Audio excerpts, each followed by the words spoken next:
So now we have to take a step back and we need to reevaluate risk. As we saw earlier, modern portfolio theory defines risk in terms of the volatility of the share prices. But I think we've proven that that actually doesn't make any sense. And if it's not the case, then a fall in share prices goes from being a sell signal to a buying signal. Warren Buffett has said, for owners of a business, and that's the way we think of shareholders, the academics' definition of risk is far off the mark, so much so that it produces absurdities.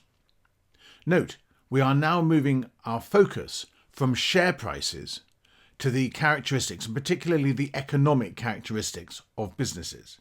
This is a critical difference in approach. For Buffett, the intrinsic value of the business and the risk that it may decline is what forms his investment decisions. Note, it's the business, not the share price.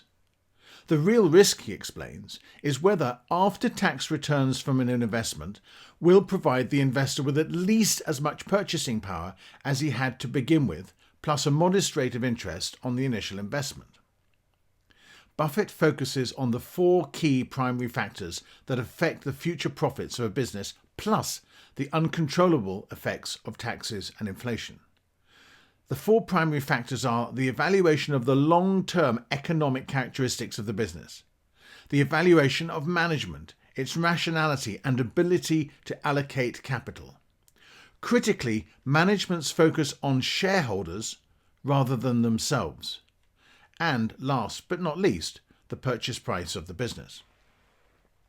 Risk for Buffett also has a critical time element. If you buy a stock today with a view to selling it tomorrow, that, in his view, and actually in mine, is a risky transaction. He argues that no one can predict the movement of shares from one day to the next. It's simply too complex. It has too many variables to be able to compute a probability. If, however, you extend your time horizon to several years, and, by the way, the longer the better, the chances of your investment being a risky one declines very substantially, providing you have made a sensible investment in the first place, and for that, see the four primary factors. Buffett's favourite time period for an investment is forever. He believes that if the business you invest in continues to grow profitably over time, that whatever the mood of the market, the share price will eventually catch up and reflect this value. The growth of the business over time also benefits from compound growth over time, which is a really critical element of the growth of value. So, if we have to reevaluate our approach to risk, and following Warren Buffett, I think we do, then what about our approach to diversification? We shall see in the next lecture what he has to say about this part of modern portfolio theory.